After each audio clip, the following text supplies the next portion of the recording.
there's always different formats for every single wedding, and I actually quite like open format, sort of more or less the guests are allowed to sort of just do what they want. There's no seating arrangements. There's just buffet stations. There's bars, and you sort of it's quite informal on that basis. And As in no seating arrangements at all. You don't like those? Nadesh, that was like a planning nightmare. I was like, what does he mean, no seating arrangements? And you have all these like people reserving tables and screaming, and there's not enough chairs. But that's the fun part. Yeah. It's all important. No, Carry on. We done one, didn't we? In Yeah, that was wicked. Like loads of round tables, and you're having like more lounge furniture, and it's more chilled.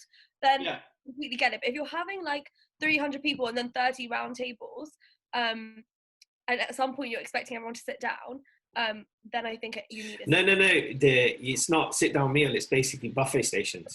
Yeah, I definitely like the like stands and the light stations and the lounge. That kind of chill. Because then it's just like a bar, right? Yeah. Generally, one of those sexy Generally, I find those kind of receptions just they're crazy. The pie's insane. Yeah, because it's like the canapé has never ended. Actually, that's a good point. But I think that's what people like, because they're not forced into this kind of like structure. They can just be themselves, and the people who just want to chill out can go and chill out near the bar. But then I think related to that, it's important to have the right space, because you need it to be open, right? You can't have little pockets of areas. So if the whole space is open, then you can definitely benefit from that format. And I think the format looks good. I'll tell you what format I really hate is when a bride and groom make an entrance and potentially go into a sort of first dance and start partying, and then they're told to sit down and have dinner. Yeah. And then that really, that does not work. I'm not a fan. I mean, we can make it work, but I don't like it. Is that because you have to start your work again?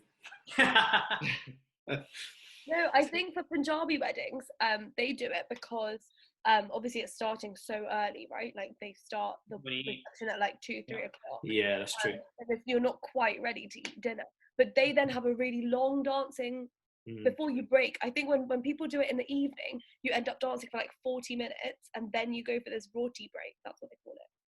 Right. And that doesn't work. But I think if you're dancing for like a good 2 hours, and then you have dinner, and then you dance for 2 hours again, I think it depends on the time limits. But quite often it depends on like the caterer that you have, because they often run the show, right? It depends like when the mains are going to get served out. So then, you sort of talk to the DJ and say like, guys, just carry on playing for another half an hour. And so I think it goes around in like a little circle. So you just got to start planning from the caterer, and then you work backwards. I mean, some couples say to us that like they'll obviously serve that meal halfway through, but they don't want the dance floor to close. Like they just want the dance floor to be open for anyone who might not want to eat then, or sometimes they might just want to bring a little plate and eat a bit of dal on the dance floor. Dal on the dance floor. It works. I think like for any party, from the party perspective, once the food and the formalities are concluded with, and the first dance is this sort of initial stage to sort of kick off the partying, it works best. But I always like it, again, if there's like canapes during the drinks reception, and then the guests are seated. So like the bride and groom make an entrance, cut the cake, take a seat, maybe go into a few speeches. Main meal comes out because they already had canapes.